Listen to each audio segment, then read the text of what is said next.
So ito na nga mga Habibis. Si Lindy, hindi ka ba nakakakain ng pickled chicken, diba? Hindi pa po. Oh, yung mga niluluto ko ngayon dito sa mga vlog ko, yung mga recipe na hindi pa natitikman ni Lindy pero kami natikman na namin na ilang beses. So ito yung pinakamadaling at pinaka-healthy I think na chicken recipe kasi hindi tayo magigisa gagamit ng oil or what. Parang ini-steam lang natin o iniinit lang natin itong mga chicken na binili namin. So gagamit ako ng drumstick at saka parang may isang naligaw na tayo no Ate Rose. Opo. So napakasimple lang. Ang gagawin lang natin is imimix lang natin itong sibuyas na pinaprepare ko kay Ate Rose at saka itong pickle relish, no? Paghahaluin lang natin ito tapos mamaya ilalagay lang natin yung mga chicken. Napakasimple pero masarap. So gawin na natin Ate Rose. Let's go.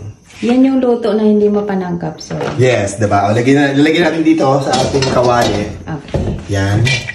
Yung ating sibuyas. And then, after malagay yung sibuyas, ilagay lang natin itong pickles. Itong ginamit ko, ilang grams to Ate Rose? Hindi ko po na... 200 grams. 200 grams to. Kasi ano lang naman 8 pirasong manok lang yung lulutuin namin. Yan. Mix lang natin to. Yung ginamit pala namin sibuyas, 2 medium size na Ate Rose. Opo. Yan. Imimix mo lang itong dalawang to. Wala pang apoy. Hindi pa kami nagbubukas ng apoy. Bago natin ilagay yung mga chicken dun sa ibabaw ng pickles, lagyan na natin ng paminta. Yan, paminta lang. Season lang natin ng pepper. At saka ng asin. Lagyan lang natin siya ng asin. Yan. Season lang natin yan. Tapos, naguhus ako ng kamay. I-massage lang natin yung ating chicken. Massage lang natin ito. Ang lalaki ng hita, sir. Oo nga, medyo malalaki. Pero mga liliit ito pag naluto na mamaya. Massage lang natin ng very light. Ng very light. Lagi ko sinasabi daw, laging very light. Okay? Yan. Pag na-massage na natin itong chicken ng paminta at saka ng asin, yan, ganyan lang. Pwede na natin siyang ilagay isa-isa. Ayan, na-massage na natin yung ating mga chicken. Ilagay na natin isa-isa. Ipapatong natin dito sa mga pickles. Isa-isang mo lang ilalatag na ganyan. Yan. Hindi pa natin binubuksan ng apoy, ha? Yan, pakita mo Ate Rose. Yan, oh. Ayan. Yan. Ganyan ang paglalatag. Kailangan lang natin siyang ilatag dyan. Again, ng very light. Masarap po yan. Natikman ko na po yan, sir. Yan. Si Lindy, matitikman mo ito mamaya. Sabihin mo sa amin kung lasa. Diba? Yan. Tapos, nasa natakip natin. Ayan po, sir. Tatakpan lang natin yan. At pakukuluin lang natin under mga low to medium fire siguro. Yan. Kusa siyang magsasabaw na, sir. Yan. Tapos, kusa siya mamaya kasi yung ating chicken, magsasabaw yan. Tapos, para natin ini-steam, parang gano'n. Niluluto natin yan ng walang mantika or anything. Tapos, maglalabas din siya ng sarili niyang mantika. So, takloban ko lang yan. Siguro mga 20 to 25 minutes. Balikan natin. Tapos, tingnan natin kung luto na. Mamaya, i-flip natin ng konti yung chicken natin para yung other side naman ang pumantay ang luto natin. Balikan natin. Okay. Yan, after mga 10 minutes, 10 to 12 minutes, balikan natin. Buksan natin, tingnan natin. Yan ang itsura niya. Nagtubig na siya, pero gagawin natin, babaligtarin naman natin yung mga chicken. Yan, babaligtarin lang natin itong mga chicken na yan. Para nagsabaw na siya, sir. Oo, magsasabaw kasi yung ating pickles sa yung chicken natin. So, babaligtarin lang natin. Ayan. Baligtarin natin yung lahat. Mukhang malambot na siya, sir.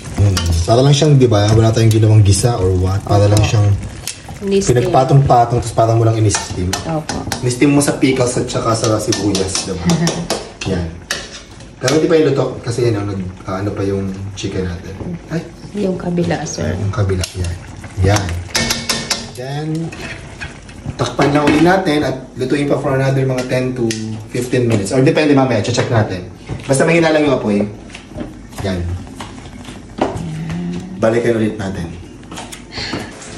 Ito na. Nalagyan ko ng konting-konting asukal pang balanse. Konting-konti lang na white sugar. Malapit na itong maluto, Ate Rose. Maya-maya luto na yan. Ayan. Nagano na siya. Parang dumami yung sabaw niya, sir. Oo, diba? Yung pickles. Nagsabaw na yung pickles natin. Yan. Kaya luto na yung ating pickled chicken. Ito na. Ready na yan. Ready na yan. Siguro mga 25 to 30 minutes ko siyang niluto. Yan. Kakain na tayo. Lindy, matitingnan mo na ang pickled chicken. Magkain na tayo, Tels. Ako, sir. Ito na ang ating pickled chicken. Kayo na ang bahala sa anong pickles ang gusto nyong gamitin. Kaya tayo, Lindy. First time mo matitikman yan. Kuha ka na, Justin. Lindy.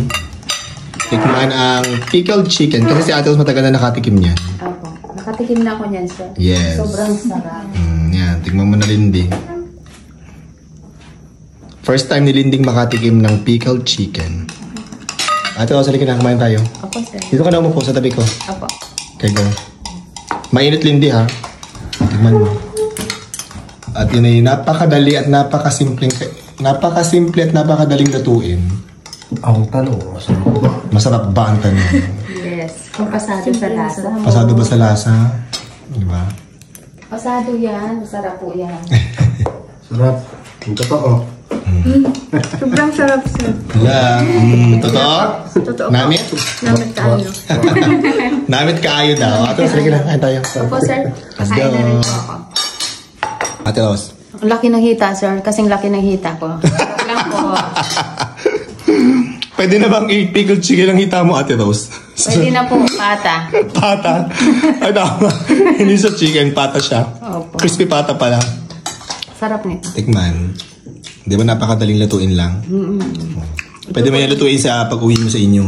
Gagayahin ko to. Yes. Yes. Swerte ka namin, sir. Mm. Mapapaulit ko sa kanin. Mapaparami ang white rice, no? Opo, sir. Kain po.